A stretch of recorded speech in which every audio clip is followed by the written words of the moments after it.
Bismillahirrahmanirrahim. Assalamu alaikum dear students.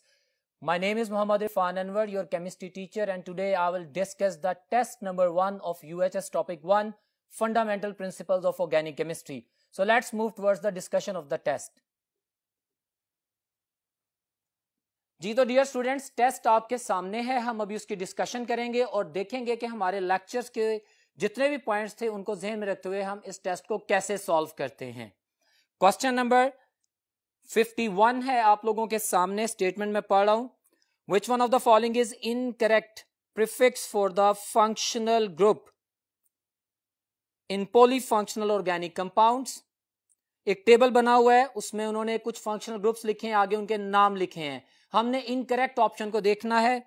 जैसा कि मेरे पास पहला फंक्शनल ग्रुप अल्फा ऑप्शन में हाइड्रोक्सिल लिखा हुआ है, इन्होंने आईपैक नेमिंग में यही नाम गलत लग रहा है क्योंकि इसको हाइड्रोक्सी बोलते हैं, और बाकी ऑप्शन साइनो, मरकैप्टो और एमिनो बिल्कुल ठीक हैं।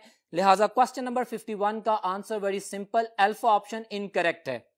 नेक्स्ट सेकंड क्वेश्चन की तरफ बढ़ते हैं। 52, consider the following structure of alkane. Organic molecule का स्ट्रक्चर बनाया गया है डियर स्टूडेंट्स, और इसमें आप लोग देख सकते हैं हमारे पास कि उन्होंने इस स्ट्रक्चर में मौजूद डिफरेंट कार्बन एटम्स हैं उनको मार्क किया है और पूछ रहा है कि इनमें से टर्शरी कार्बन कौन सा है। सो टर्शरी कार्बन को हम आइडेंटिफाई करते हैं। अगर मैं ऑप्शन क्यू को देखूं तो ये वो कार्बन है जो कि एक कार्बन से अटैच है, दिस इज प्राइमरी कार्बन। अगर ऑप्शन एक्स को देखूं तो this is secondary carbon because this carbon is going to be attach with the two other carbon atoms, तो सेकेंडरी कार्बन है। मेरा जो आंसर है that is the Charlie option Y. Y is a carbon in this molecule which is going to be attached with the 3 other carbon atoms, और ये एक tertiary carbon है जो उसने पूछा है।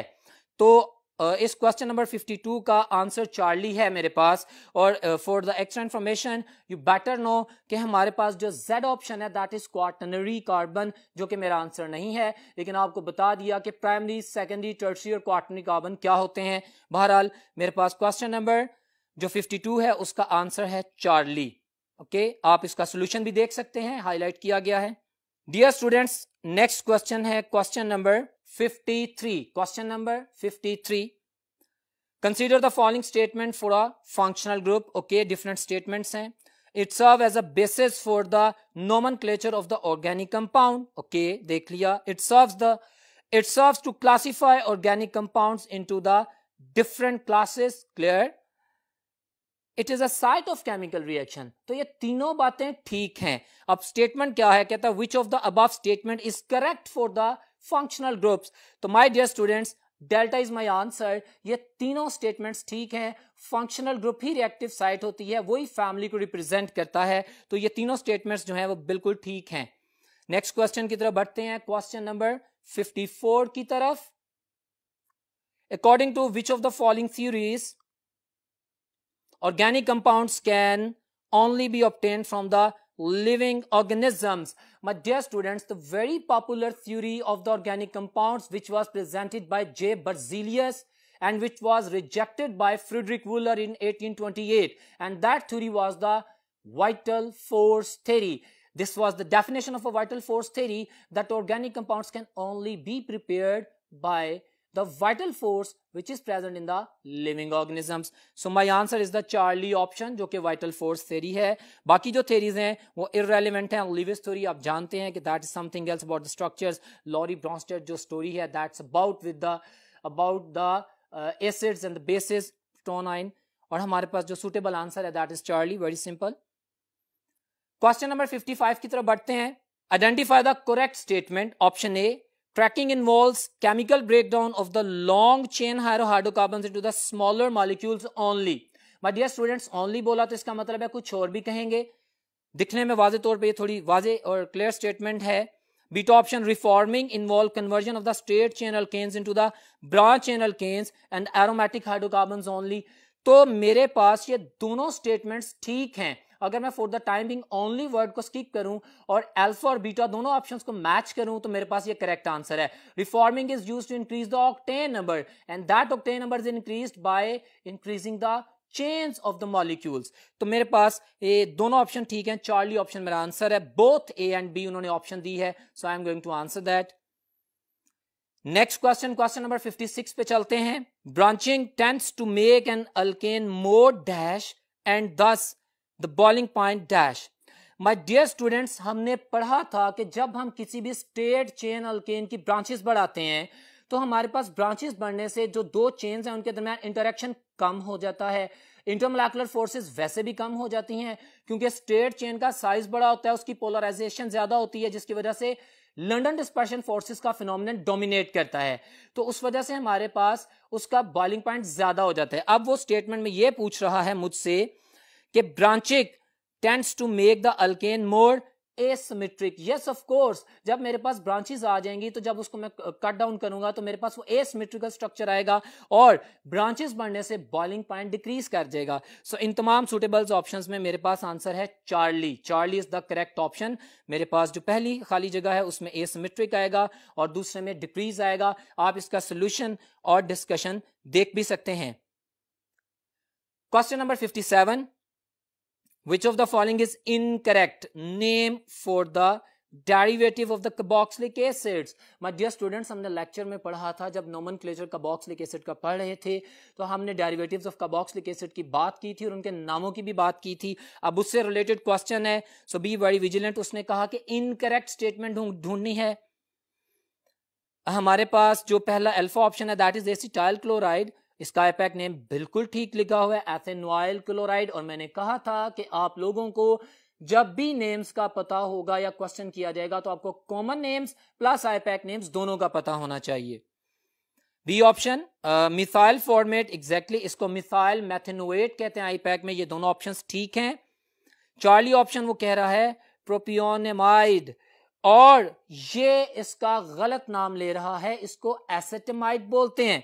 सो ये ऑप्शन मुझे गलत लग रही है और यही गलत है। प्रोपेन अमाइड, इसका जो आईपैक नेम है दैट इज एथेन अमाइड और वो देख सकते हैं व्हाइट बोर्ड के ऊपर करेक्ट करके आप लोगों की इंफॉर्मेशन के लिए प्रेजेंट भी किया गया है। सो इस क्वेश्चन का जो रॉन्ग ऑप्शन है, डेफिनेटली जो स्टेटमेंट में क्वेश्चन की ऑप्शन पूछी है incorrect, that is Charlie option incorrect. मैं इनकरेक्ट ऑप्शन को चूज करूंगा तो मेरा सवाल ठीक होगा। So Charlie option is a wrong statement my dear students. Solutions आप देख सकते हैं। नेक्स्ट क्वेश्चन पे चलते हैं। Question number 58, the major source of organic compound is okay coal, yes this is a source. और बीटा ऑप्शन में कह रहा है petroleum and natural gas, yes of course we are getting the all type of the organic compounds which exist in nature, that is from both from coal, petroleum and the natural gas. So delta option is my answer. Minerals में मेरे पास organic sources की बात नहीं करते क्योंकि minerals में हमारे पास inorganic compounds की जो ज्यादा fragmentation है वो पाई जाती है। So delta is my answer. It's very simple और इसकी complete description आपके सामने white board पे है जो आप देख सकते हैं। Question number 59. Identify the incorrect statement about the electrophile. My dear students, you know electrophile क्या होते हैं? Electron lover। आमतौर पे ये पॉजिटिवली चार्ज स्पीशीज तो सारे की सारे इलेक्ट्रोफाइल्स होते ही हैं, लेकिन न्यूट्रल इलेक्ट्रोफाइल्स भी होते हैं। हर वो यूनिट जिसमें डेफिशिएंसी ऑफ इलेक्ट्रॉन पाई जाती है that is electrophile. So talk about that. Incorrect statement देखनी है। It is a reagent which accept an electron pair in reaction, बिल्कुल ठीक कह रहे हैं। The name electrophile means electron loving, exactly मैंने अभी यही बोला। Charlie, it is denoted by E plus, yes of course हम इलेक्ट्रोफाइल को जब भी रिप्रेजेंट करते हैं ऑर्गेनिक केमिस्ट्री में तो ई प्लस लगाते हैं। तीनों ऑप्शंस ठीक हैं। डेल्टा ऑप्शन देखते हैं, it attacks region of the low charge density, ये गलत है। हमारे पास ऑलरेडी इलेक्ट्रॉन डेफिशिएंट स्पीशी है, वो वहां पे अटैक करती है जहां पे इलेक्ट्रॉन डेंसिटी हाई होती है। So delta option is wrong. Question number 59 का आंसर डेल्टा है, which is a wrong option. Question number 60 की बात करते हैं। Consider the following structure of the haloalkanes. My dear students, nomenclature में आप लोगों को एक्सप्लेन किया गया था कि जब भी कोई स्ट्रक्चर आता है तो हम जो फंक्शनल ग्रुप है हैलोजन एटम का वहां से नंबरिंग स्टार्ट करेंगे। स्ट्रक्चर आपके सामने है, इसका नाम मैंने बताना है और इसका सोल्यूशन भी आप व्हाइट बोर्ड पे देख सकते हैं। अगर मैं इसको सॉल्व करूं, मैं नंबरिंग स्टार्ट करता हूं क्लोरीन वाली साइड से, तो मेरे पास जो नाम बनता है वो रूल्स सारे ज़हन में रखिएगा। Select the longest carbon chain containing all the functional groups. Start numbering from the side from where the functional group is closer. और अगर नाम करना है substituents का तो उनको हम अल्फाबेटिक ऑर्डर में नाम करेंगे। सो मेरे पास जो नाम बनता है इसका 2,3 डाइब्रोमो 1 क्लोरो 3 मिथाइल पेंटेन बनता है और ये अल्फा ऑप्शन है. This is my answer. Alpha option is my answer, the suitable most and the correct answer. Next question की तरफ बढ़ते हैं. Question number 61. Which of the following is the most stable alkyl free radical? My dear students, मैंने आपको एक trend बताया था lecture में कि मेरे पास जो फ्री रेडिकल्स होते हैं और जो कार्बोकेटाइंस होते हैं ऑर्गेनिक केमिस्ट्री में, carbocations, primary carbocations, secondary carbocations and the tertiary carbocations and the free radicals, इनका स्टेबिलिटी ऑर्डर बिल्कुल सेम होता है. अब उसने हमसे कार्बोकेटाइंस के हवाले से बात की है, तो हम जानते हैं कि tertiary carbocation is most stable and primary carbocation is least stable. तो उसने मुझसे स्टेबल मोस्ट का पूछा है, तो आंसर मेरे पास जो बनता है that is the Charlie option. और आप देख सकते हैं मैंने क्यों कहा, क्योंकि चार्ली ऑप्शन में मेरे पास टर्शियरी कार्बोकेटाइन और टर्शियरी फ्री रेडिकल के कॉन्सेप्ट को यूज करते हुए यहां पे टर्शियरी फ्री रेडिकल बनाया गया है. So tertiary free radical is the most stable one. मैंने दोनों चीजों को इसलिए साथ में डिस्कस किया कि स्टूडेंट्स के माइंड में कोहेरेंस आ जाए कि फ्री रेडिकल्स और कार्बोकेटाइंस का ट्रेंड सिमिलर होता है. नेक्स्ट क्वेश्चन पे चलते हैं. Question number 62. Which of the following is the structure of the benzoyl group? Well, my dear students, मैंने लेक्चर में भी बताया था, अभी मैं ये आपके सामने कुछ स्ट्रक्चर ड्रॉ करता हूं जो कि रेलेवेंट है. आप देखिए, अगर बेंजीन में से एक H रिमूव हो, यानी C6H5, इसको बोलते हैं फिनाइल रेडिकल. अगर टोलुइन यानी मिथाइल बेंजीन में से एक H रिमूव हो, तो इसको हम बोलते हैं benzoyl radical. Benzoyl. Okay students. और अगर हमारे पास टोलुइन में से दो H को रिमूव कर दिया जाए, तो that is called as benzyl radical. और अगर टोलुइन में से 3 के 3 हाइड्रोजन को रिप्लेस कर दिया जाए, तो this is called as benzoyl. उसने पूछा बेंजोइल, तो माय डियर स्टूडेंट्स, बेंजोइल का जो स्ट्रक्चर होता है वो आप ये देख सकते हैं. बेंजोइल का जो स्ट्रक्चर है that is this one. This structure is called as the benzoyl. सो अब हम अपने क्वेश्चन की तरफ बढ़ते हैं और देखते हैं कि हमारा कौन सा क्वेश्चन जो ऑप्शन है वो ठीक है. So for example, if I am going to choose the option, तो ऑप्शन आपके सामने आएगी अल्फा ऑप्शन, क्योंकि उसने मुझसे पूछा था कि बेंजोइल ग्रुप कौन सा है. C6H5, मैंने उसका स्ट्रक्चर ड्रॉ कर दिया है C6H5 और साथ में C डबल बॉन्ड हो, कार्बोनाइल कार्बन अटैच है. So this is benzoyl group. It's very simple. और टेबल भी for your information and understanding यहां पे मैंने ड्रॉ कर दिया है, आप स्ट्रक्चर में यहां पे भी देख सकते हैं. Question number 63. The correct order of priority in the polyfunctional group is. हमने जाना था कि जब हम नोमेनक्लेचर पढ़ रहे होते हैं या रिएक्टिविटी पढ़ रहे होते हैं फंक्शनल ग्रुप्स की, जिसकी बेस पे हमने नंबरिंग करनी होती है और क्लास यानी फैमिली असाइन करनी होती है किसी भी कंपाउंड को, तो उसमें हम प्रायोरिटी देखते हैं कि किसकी क्या है. आप देख सकते हैं कार्बोक्सिलिक एसिड्स, एग्जैक्टली ये सबसे पहले आते हैं. Then after that aldehydes and ketones and alcohols. Exactly this is the correct statement of the priority order. हमने पढ़ा था कार्बोक्सिलिक एसिड्स के बाद साइनो ग्रुप आता है, फिर एल्डिहाइड ग्रुप आता है, फिर एसाइल ग्रुप आता है, and after that we are going to move towards OH alcoholic group and then amino group. तो उसके मुताबिक जो ऑप्शंस इसने मुझसे पूछी हैं, मेरे पास अल्फा ऑप्शन है जो कि करेक्ट आंसर है क्वेश्चन नंबर 63 का. So alpha is the suitable most answer. अभी तक आप लोग स्टूडेंट्स देख रहे हैं, हमने इतना विजिलेंट रहना है कि हमने कॉन्सेप्ट के साथ साथ जो मेमोरी बेस्ड क्वेश्चंस भी हैं उनको भी अपने जहन में रखना है. तो कॉन्सेप्ट की रेपिटेशन के साथ साथ मैं इस टेस्ट डिस्कशन में आप लोगों के लिए इसकी जो मेमोरी ट्रेंड है वो भी बोल रहा हूं, जो कि बहुत जरूरी है, और आप जब भी कोई सवाल करेंगे इन तमाम चीजों को जहन में रखेंगे. नेक्स्ट क्वेश्चन की तरफ बढ़ते हैं, क्वेश्चन नंबर 64 की तरफ. The correct name according to the IPAC of the given structure is. So dear student ये स्ट्रक्चर है, हमने लॉन्गेस्ट कार्बन चेन सेलेक्ट करनी है, वो हम कर लेंगे। उसके बाद हमने नंबरिंग कहां से स्टार्ट करनी है, जिस तरफ reactive functional group hydroxyl group पहले मौजूद हो। We will mark the lower locator number to the OH group. उसको ध्यान में रखते हुए हमारे पास जो नाम बनता है, if you could see that, तो 3 मिथाइल ब्यूटेन 2 ओल, 3 मिथाइल या 2 ब्यूटेनॉल कह लें या 3 मिथाइल ब्यूटेन 2 ओल कह लें। तो मेरे पास my dear students alpha option है। वंस अगेन मैं यहाँ पे आपको एक बात बता दूं, इन चॉइसेस में माइट पॉसिबल आपका नाम दो ऑप्शंस में बिल्कुल सेम हो, फिर वहां पे आपने देखना है कि कोमा कहाँ पे आ रहा है, हाइफन की गलती तो नहीं है, स्पेस तो नहीं दे दी गई। तो वो जो तमाम रूल्स मैंने जस्टिफाई किए थे इन द लेक्चर, वो आपने ध्यान में रखने हैं। उन तमाम चीजों को जहन में रखते हुए मेरे पास alpha option is the correct most and the correct option. Question number 65. Which of the following is a strong electrophile? Well, my dear students, it's a beautiful question. और यहाँ पे मैंने आपको जो है एक ट्रेंड बताया था कि हम देखेंगे कि कौन ज्यादा इलेक्ट्रोपॉजिटिव है इन नेचर और किसकी टेंडेंसी ज्यादा है इलेक्ट्रॉन को अट्रैक्ट करने की। तो जो टेबल दिया गया है, जो ऑप्शंस दी गई हैं, क्लोराइड नेगेटिव अल्फा ऑप्शन तो है ही न्यूक्लियोफाइल की, बीटा ऑप्शन Cl पॉजिटिव एक electronegative atom, that is electron deficient, एक इलेक्ट्रोनेगेटिव एटम उस पर इलेक्ट्रॉन की डेफिशिएंसी आ जाए और पॉजिटिव चार्ज आ जाए, वो बहुत स्ट्रॉन्ग इलेक्ट्रोफाइल होता है। बाकी ऑप्शंस को अगर देखते हैं तो इनमें से सिर्फ इलेक्ट्रोफाइल है ही एक, and that is beta option. तो ये मेरा आंसर है, बाकियों का बिल्कुल इररेलेवेंट कनेक्शन है, दे आर नॉट इलेक्ट्रोफाइल्स। एक तो स्ट्रॉन्ग इलेक्ट्रोफाइल, दूसरा यही इलेक्ट्रोफाइल है, बीटा ऑप्शन जो आपके सामने है।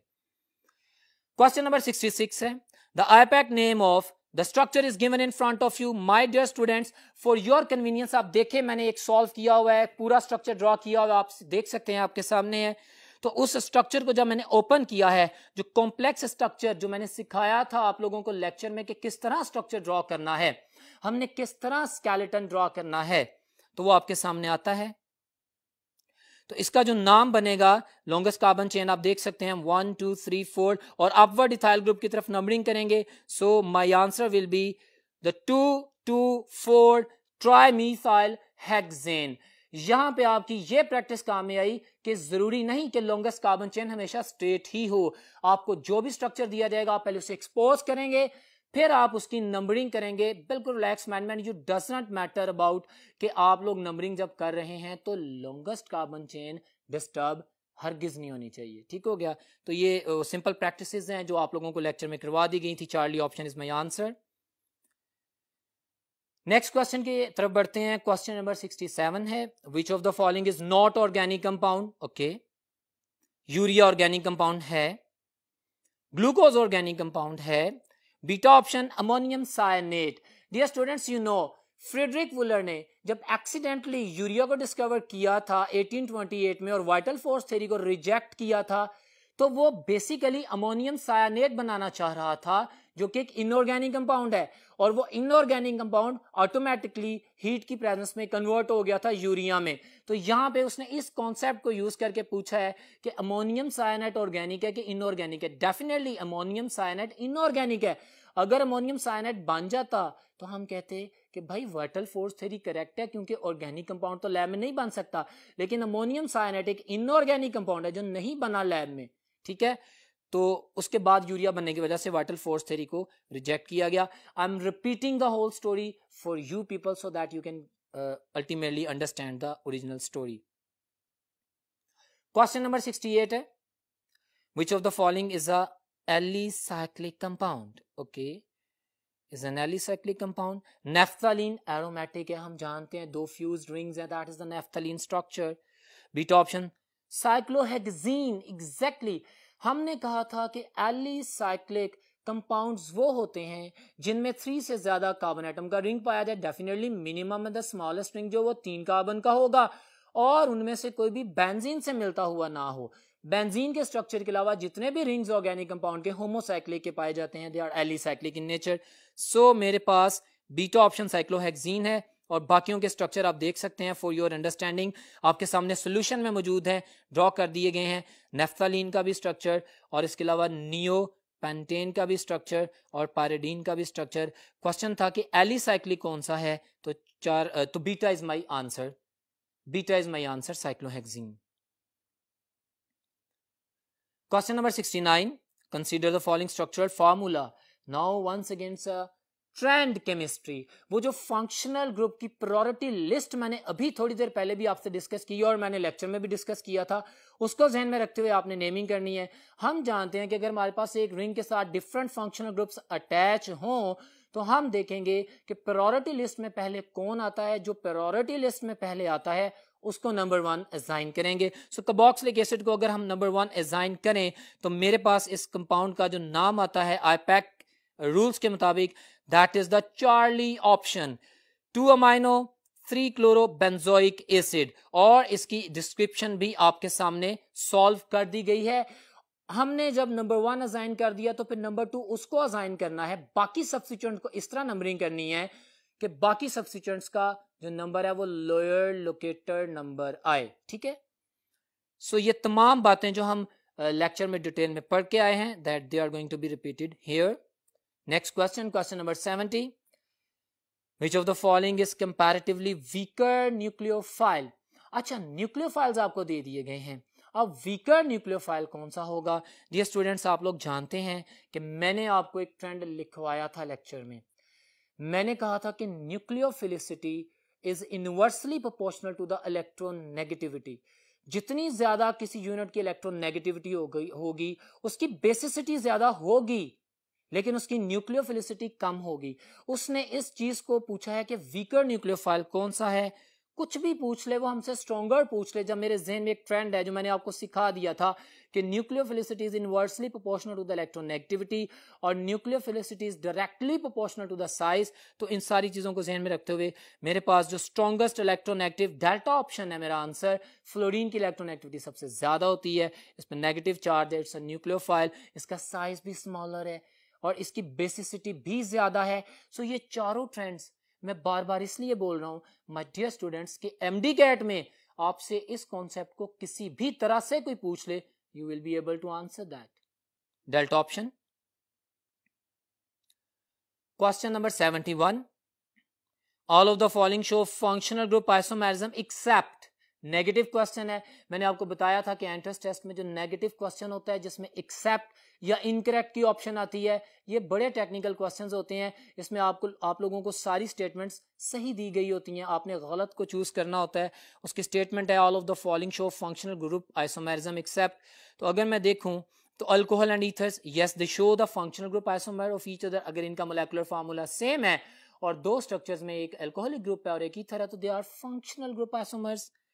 Beta option aldehyde and ketones, बिल्कुल सही कह रहे हैं। Charlie esters and acid anhydrides, ये बात गलत है। एस्टर्स अगर कार्बोक्सिलिक एसिड्स के साथ हों, एस्टर्स अगर कार्बोक्सिलिक एसिड्स के साथ हों तो दे show the phenomenon of functional group isomerism. Acid anhydride के साथ कोई कॉम्बिनेशन नहीं है। फंक्शनल ग्रुप आप लोगों को पढ़ाए थे, आप लेक्चर के ऊपर फोकस करें, आपको पता लग जाएगा कि एनहाइड्राइड का स्ट्रक्चर क्या होता है और वो किसी भी सूरत में कार्बोक्सिलिक एसिड्स के साथ या एस्टर्स के साथ फंक्शनल ग्रुप आइसोमेरिज्म शो नहीं करता। और आपकी फर्दर अंडरस्टैंडिंग के लिए टेबल में भी डिस्क्रिप्शन दे दी गई है। Question number 72, the cis isomerism is shown bye, well geometric isomerism की बात कर रहा है जिसे हम कॉन्फिगरेशनल आइसोमेरिज्म भी कहते हैं और इसको हम सिस ट्रांस आइसोमेरिज्म भी कहते हैं। तो cis trans isomerism is shown by, अगर मैं अल्फा ऑप्शन को देखता हूं तो अच्छा क्वेश्चन ये है कि सिस आइसोमर किस में है। क्वेश्चन ये है कि सिस आइसोमर किस में है। तो अल्फा में तो ट्रांस आइसोमेरिज्म शो हो रहा है, बीटा में तो सिस ट्रांस आइसोमेरिज्म शो ही नहीं हो रहा क्योंकि आइडेंटिकल ग्रुप्स नहीं है एक दफा। और चार्ली ऑप्शन जो है, yes that is the cis isomer, that is sis 2 butene. आप देख सकते हैं कि आइडेंटिकल ग्रुप्स एक तरफ हैं और उनके जो आइडेंटिकल ग्रुप्स के एक साइड पे होने की वजह से हमारे पास ये जो पोलैरिटी है वो भी सामने आ रही है। Charlie is my answer, suitable most answer is Charlie. Question number 72, जब भी कोई क्वेश्चन पूछा जाता है तो तमाम कॉन्सेप्ट्स को जहन में रखा करें ताकि उसके मुताबिक आंसर कर सकें। Next question, question number 73, free radical is non existing, diamagnetic नहीं, शॉर्ट लिव्ड, ये सुटेबल मोस्ट आंसर है। अच्छा, मैंने आप लोगों को जब फ्री रेडिकल बताया था तो मैंने उसके कुछ प्रॉपर्टीज बताई थी। मैंने कहा था free radical is electrically neutral, free radical is paramagnetic in nature, free radical is highly reactive, and free radical due to the high reactivity is very short lived. तो इनमें से अगर हम सुटेबल मोस्ट आंसर देखें तो Charlie है। Non existing की कोई बात नहीं भाई, फ्री रेडिकल्स बनते हैं और फ्री रेडिकल्स के बनने की वजह से रिएक्शंस भी होते हैं। सो चार्ली इज माय आंसर। और ये जो सारी बातें मैंने बोली थी लेक्चर में, फॉर योर कन्वीनियंस इस पेपर के सोल्यूशन में आप देख सकते हैं, वो भी मैंने लिख भी दी हैं ताकि आप लोग उसको रिवाइज कर सकें, नोटिफाई कर सकें, और अगर इनसे रिलेटेड भी क्वेश्चन आए तो आप आंसर कर सकेंगे। क्वेश्चन नंबर 74, द करेक्ट टाइपैक name of the given structure is, follow the rules. हमारे पास गिवन स्ट्रक्चर है, अल्कीन है, we will select that carbon chain as the longest carbon chain which must contain all the double bonds, इसलिए मेरे पास straight chain आएगी। Solution आपके सामने draw है, आपके सामने किया गया है। अगर मैं नंबरिंग करता हूं, अगर तो मेरे पास डबल बॉन्ड इक्वी पोजीशन पे आते हैं तो फिर मैं देखूंगा कि सब्स्टिट्यूएंट किसकी तरफ ज्यादा है, और अगर सब्स्टिट्यूएंट जिस डबल बॉन्ड के पास जो कि दूसरी साइड पे आने वाले डबल बॉन्ड से इक्वी पोजीशन पे है करीब पड़ता है, तो जहां से सब्स्टिट्यूएंट की पोजीशन लोअर है मैं वहां से नंबरिंग करूंगा। सो my answer will be the 2-methyl 1,3-butadiene। सो अगर इसको मैं देखूं तो alpha is my answer. So alpha answer is in front of you. Question number 75, the type of isomerism which arises due to the difference in the nature of the carbon chain is called chain isomerism. This is the definition of the chain isomerism. मैंने students आपको बताया था कि chain isomerism हर functional group में पाया जा सकता है भाई, जिसमें भी चेन लेंथ फर्क होगी। लेकिन इसी कॉन्सेप्ट को रिवर्स करके मैंने एमडी कैट का एक बड़ा अहम क्वेश्चन बोला था कि अल्केन्स जो है, अल्केन्स कोई दूसरा टाइप ऑफ आइसोमेरिज्म शो नहीं करती, सिर्फ चेन आइसोमेरिज्म शो करती हैं। ठीक है, तो ये पॉइंट भी जहन में रखिएगा। बाकी चेन आइसोमेरिज्म डिफरेंट कंपाउंड्स भी शो करते हैं, लेकिन अल्केन्स सिर्फ चेन आइसोमेरिज्म शो करती हैं। इससे रिलेटेड क्वेश्चन थे, मैंने बोले for your understanding. Next question पे चलते हैं, question number 76, such compounds which possess the same structural formula but differ with respect to the position of the identical groups in space are called geometric isomers or the configurational isomers or the cis trans isomers। और dear students, आपको पता है ना कि जब geometrical isomerism मैंने पढ़ाया था तो मैंने बताया था कि cis trans isomerism alkane show नहीं करते क्योंकि सिंगल बॉन्ड में फ्री रोटेशन पॉसिबल है। अल्काइंस शो नहीं करते क्योंकि ट्रिपली बॉन्डेड कार्बन के पास फिर ऑप्शन ही एक की बचती है और वो सिस ट्रांस पोजीशन पे नहीं आ सकता। और मैंने आपको एक एडिशनल चीज बताई थी जो कि एमडी कैट में क्वेश्चन की जा सकती है, और वो ये थी कि हमारे पास वो cyclic substituted alicyclic substituted compound जिनमें 2 यूनिट्स लगे हों वो भी ज्योमेट्रिक आइसोमेरिज्म शो करते हैं। ये अहम बात है। फॉर एग्जांपल, अगर आपके पास साइक्लोब्यूटेन में सब्स्टिट्यूशन करके 2 हैलोजन एटम्स लगा दिए जाएं और उनकी पोजीशन डाइवर्ट सिस हो जाए या ट्रांस हो जाए, तो चूंकि साइकिल में भी फ्री रोटेशन पॉसिबल नहीं होती, इसलिए वहां पे भी ज्योमेट्रिक आइसोमेरिज्म की ऑप्शन आ सकती है। सो अल्कीन्स, और अल्कीन्स भी सारी अल्कीन्स नहीं शो करती ज्योमेट्रिक आइसोमेरिज्म, सिर्फ वो अल्कीन्स ज्योमेट्रिक आइसोमेरिज्म शो करेंगी जिसमें डबली बॉन्डेड जो कार्बन होते हैं उनके साथ ग्रुप्स अटैच हों डिफरेंट। अगर आइडेंटिकल ग्रुप सिमिलर ग्रुप आ जाएंगे तो वो ज्योमेट्रिक आइसोमेरिज्म शो नहीं करेंगे। ये सारी बातें एमडी कैट में बहुत इंपॉर्टेंट हैं, आपने इनको जहन में रखना है। बहरहाल ये क्वेश्चन नंबर 76 का सिंपल आंसर अल्फा था। Question number 77, which of the following is not heterocyclic compound. Okay, अगर मैंने पढ़ा होगा, मैंने क्लासिफिकेशन ऑफ ऑर्गेनिक कंपाउंड्स में स्ट्रक्चर्स को गौर से देखा होगा और फिर मुझे पता होगा कि हेट्रोसाइक्लिक सिर्फ वो कंपाउंड होता है जिसमें रिंग के अंदर हेट्रोएटम पाया जाए।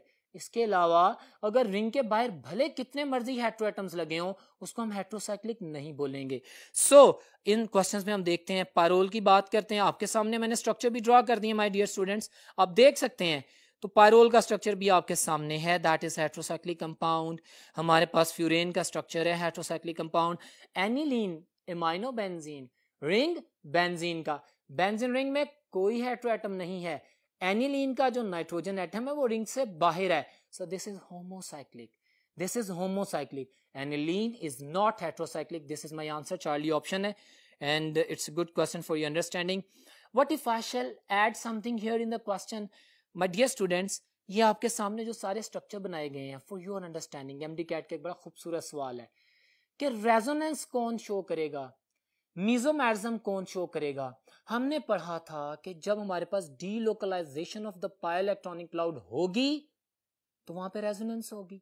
अब अगर मैं देखता हूं पायरोल को, अगर मैं देखता हूं फ्यूरेन को, या मैं थायोफीन की बात करता हूं, तो ये तीनों हेट्रोसाइक्लिक तो हैं और इनमें बेंजीन रिंग भी नहीं है, but they are non benzenoid aromatic compounds. They show the phenomenon of resonance, क्योंकि इनके जो लॉन पेयर हैं वो रिंग में इन्वॉल्व हैं.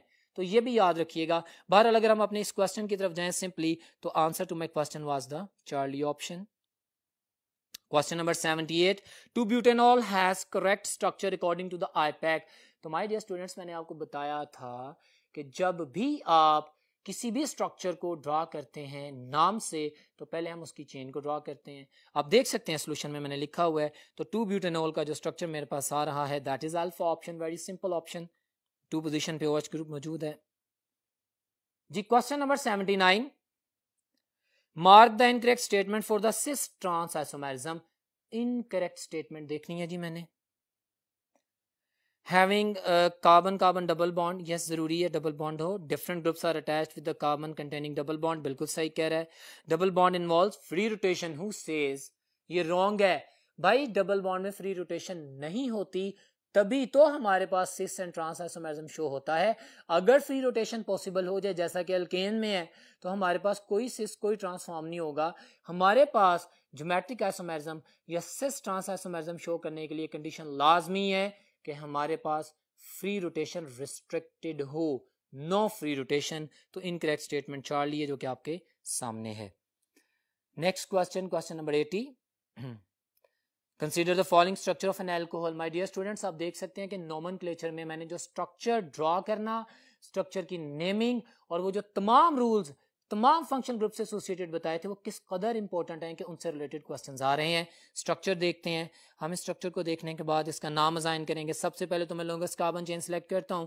ऑफ कोर्स मेरे पास 5 कार्बन की चेन सामने आ रही है. आंसर की एक्सप्लेनेशन में आप देख भी सकते हैं. सो अगर मैं इसकी नंबरिंग स्टार्ट करूंगा तो मैं कहां से करूंगा, जहां पे ज्यादा सब्स्टिट्यूएंट्स हैं? नहीं सर, जब हमारे पास फंक्शनल ग्रुप अटैच होगा लाइक हाइड्रोक्सिल ग्रुप जो कि इसमें मौजूद है, तो मैं नंबरिंग उस तरफ से शुरू करूंगा कि हाइड्रोक्सिल ग्रुप या कोई भी दूसरा functional group will get the lower locator number. So it's very simple. मेरे पास जो इसका आंसर बनेगा OH की तरफ से नंबरिंग करके 4,4 डाइमिथाइल 2 पेंटेनोल या पेंटेन 2 ओल. सो alpha option is my answer. आप देख सकते हैं सोल्यूशन. तमाम रूल्स की रिवीजन आपके सामने चल रही है. नेक्स्ट क्वेश्चन की तरफ बढ़ते हैं. Question number 81. Which of the following does not show geometric isomerism? Okay देखते हैं. Well, my dear students, मैंने अभी थोड़ी देर पहले आप लोगों को एक बात बताई थी, मैं दोबारा एक्सप्लेन करना चाहूंगा. नेक्स्ट बोर्ड पे चलते हैं, देखते हैं. Well, dear students, मैंने आपको बताया था कि सारी अल्कीन्स जिनमें डबली बॉन्डेड कार्बन होता है, ऑफ कोर्स 2 कार्बन होते हैं, वो ज्योमेट्रिक आइसोमेरिज्म शो नहीं करती. मसलन अगर मेरे पास डबली बॉन्डेड कार्बन के साथ किसी के साथ भी 2 आइडेंटिकल ग्रुप्स आ जाएं लाइक दिस वन, तो then you will be unable to distinguish between के कौन सा सिस है कौन सा ट्रांस है. तो ये मेरे पास ज्योमेट्रिक आइसोमेरिज्म शो नहीं करेंगे. ये क्वेश्चन उन्होंने यहाँ पे पूछा है इस स्टेटमेंट में, और वो पूछ रहे हैं मुझे बताएं कि कौन सी अल्कीन ऐसी है जो ज्योमेट्रिक आइसोमेरिज्म शो नहीं करेगी.